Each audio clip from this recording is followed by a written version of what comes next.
یثرب کے لوگوں کا جینا حرام کر دو۔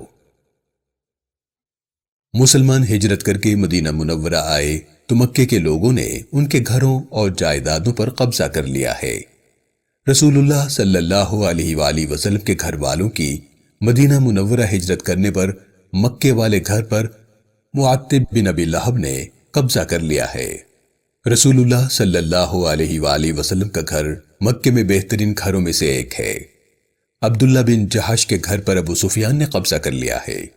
اسی طرح جن مسلمانوں کے گھر کا کوئی فرد اب مکے میں باقی نہیں، ان کے گھروں پر قریش کے کسی نہ کسی سردار نے قبضہ کر لیا ہے۔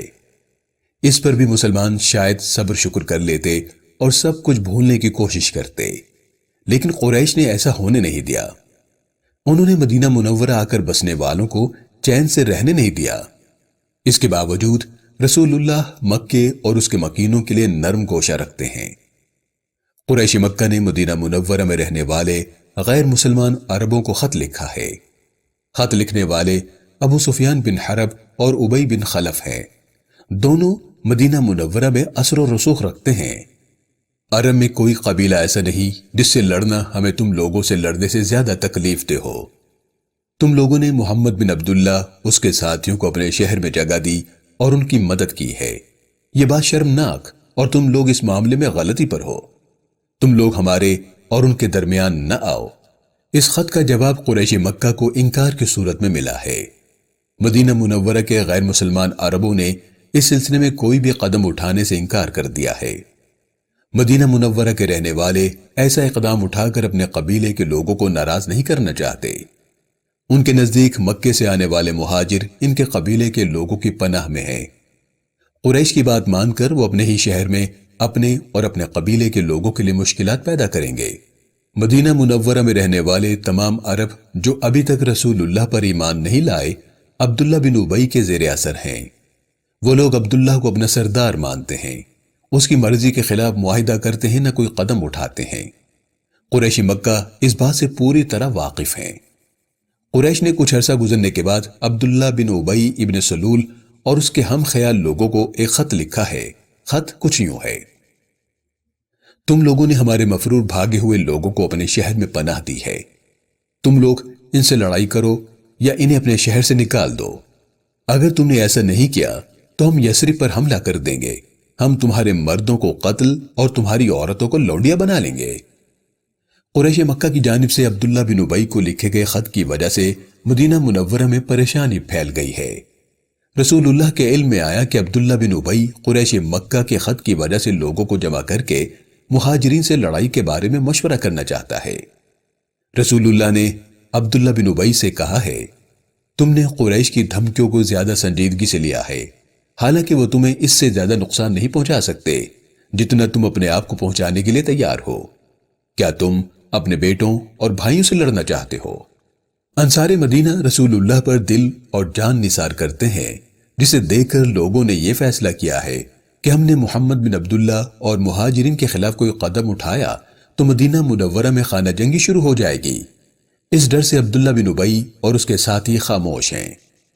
قریش مکہ نے دونوں طرف سے ناکامی کے بعد مہاجرین کو پیغام بھیجا ہے، تم لوگ اس دھوکے میں نہ رہنا کہ تم ہم سے بچ کر یثرب پہنچ گئے ہو۔ تمہارا خیال ہے کہ اب تم امن اور سکون سے رہو گے؟ ہم ایسا نہیں ہونے دیں گے۔ بس ہم آنے ہی والے ہیں۔ ہم تمہارے گھروں میں گھس کر تمہیں ماریں گے، تمہیں کچل ڈالیں گے۔ قریش کا خط مسلمان مہاجرین کے یقین اور رسول اللہ پر جانثاری کم نہ کر سکا۔ مہاجرین تو مکے میں رہتے ہوئے ہر قسم کے ظلم و ستم کے باوجود رسول اللہ کے ساتھ رہے۔ انہیں قریش کی دھمکی سے کیسا ڈر؟ قریش کو جب ہر طرف سے مایوسی ہوئی تو انہوں نے مدینہ منورہ میں رہنے والے یہودیوں سے مل کر سازشیں کرنا شروع کر دی ہیں۔ اس سلسلے میں قریش مکہ نے یہودیوں کے مشورے پر مدینہ منورہ کے رہنے والوں کو بیت اللہ آنے سے روک دیا ہے۔ قریش اس طرح مدینہ منورہ کے رہنے والوں کو مجبور کرنا چاہتے ہیں کہ وہ مہاجروں اور رسول اللہ کو مدینہ منورہ سے نکال دیں۔ قریش کا خیال ہے کہ مدینہ منورہ میں رہنے والے غیر مسلم عرب بیت اللہ جانے سے محروم ہوئے تو وہ مہاجروں کے خلاف ہو جائیں گے۔ قریش مکہ نے اب تک 3 خط لکھے ہیں۔ یہ خط مدینہ منورہ میں رہنے والے انصار، مدینہ منورہ میں رہنے والے غیر مسلموں اور مہاجروں کو لکھے ہیں، لیکن انہیں کامیابی حاصل نہیں ہوئی۔ ان کی توقع کے برعکس انہیں مدینہ منورہ میں مسلمانوں کے خلاف حمایت حاصل نہیں ہوئی، تو مکے کے سردار سر جوڑ کر بیٹھے اس مسئلے کا حل سوچ رہے ہیں۔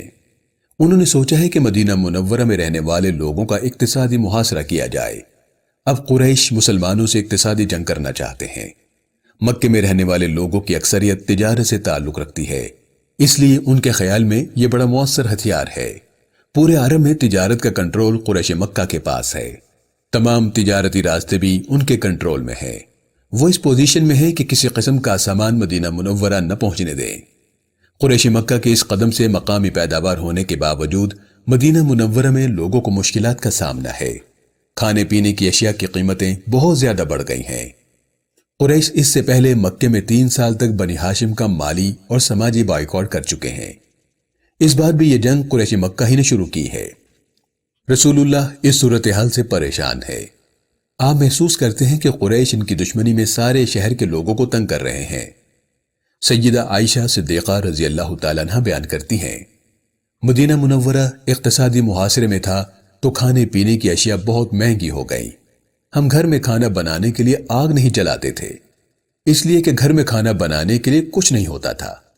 اس عرصے میں ہم نے کبھی بھی لگاتار 2 دن روٹی نہیں کھائی۔ یہودیوں کی پھیلائی ہوئی بات کہ رسول اللہ پر ایمان لانے کی وجہ سے مسلمانوں کے گھر اولاد نہیں ہوگی دم توڑ گئی۔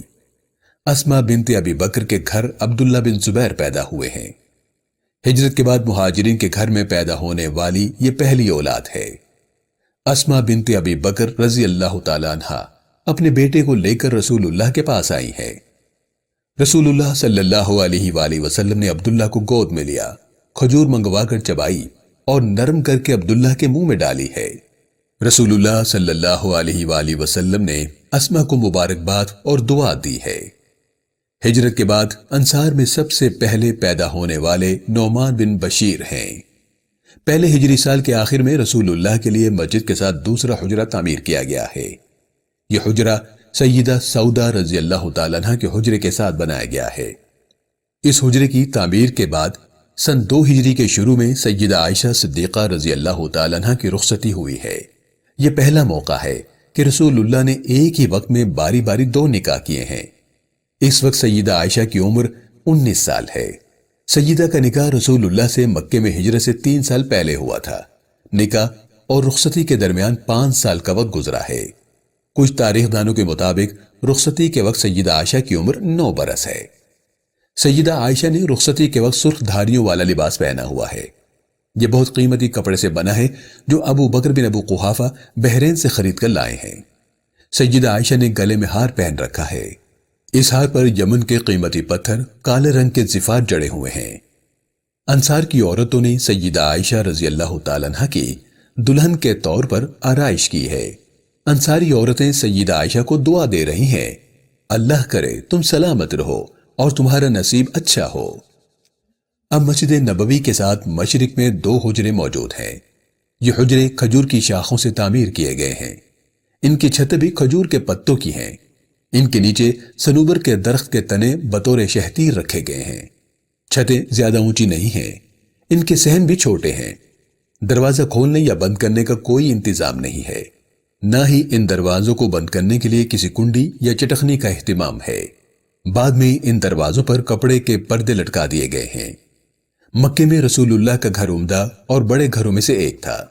مدینہ منورہ میں رسول اللہ کی رہائش نہایت چھوٹی ہے۔ رسول اللہ صلی اللہ علیہ وآلہ وسلم کے رہنے کے لیے حجرہ کتنا بڑا ہے، اس کا اندازہ آپ یوں کر سکتے ہیں کہ سیدہ عائشہ آرام کر رہی ہوں اور رسول اللہ نماز ادا کر رہے ہوں تو سجدہ کرتے وقت آپ سیدہ عائشہ کے پاؤں کو ہاتھ لگاتے ہیں۔ سیدہ اپنی ٹانگیں سمیٹیں تو رسول اللہ سجدہ کر سکتے ہیں۔ رسول اللہ کے سجدے سے اٹھنے کے بعد سیدہ عائشہ اپنی ٹانگیں پھر سے سیدھی کر لیتی ہیں۔ رسول اللہ صلی اللہ علیہ وآلہ وسلم کے لیے بنے ہوئے حجروں میں چراغ نہیں ہے۔ رسول اللہ سیدہ عائشہ کے پاس بیٹھے ہیں۔ جبرائیل امین رسول اللہ کے پاس آئے ہیں۔ رسول اللہ کہہ رہے ہیں، عائش، یہ جبریل بیٹھے ہیں اور تمہیں سلام کہہ رہے ہیں۔ سیدہ عائشہ کہتی ہیں، وعلیہ السلام ورحمۃ اللہ وبرکاتہ۔ اللہ کے رسول، آپ وہ دیکھ رہے ہیں جو میں نہیں دیکھتی۔ رسول اللہ سیدہ عائشہ کو پیار سے عائش اور حمیرہ یعنی سرخ گالوں والی کہہ کر بلاتے ہیں۔